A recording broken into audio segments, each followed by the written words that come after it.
Kaixo, gu Elgebar ikastelako digatxe bateko ikaslea gara, gure proiektua Blokeskateko zubi bat egitea izan da.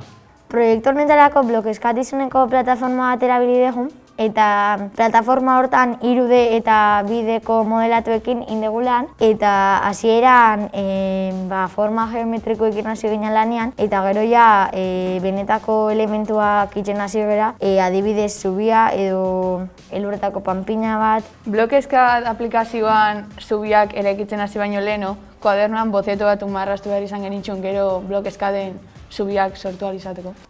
Blokeskatez aparte, unitate honetan ere bai, esfortzuak ikasten hasi gara.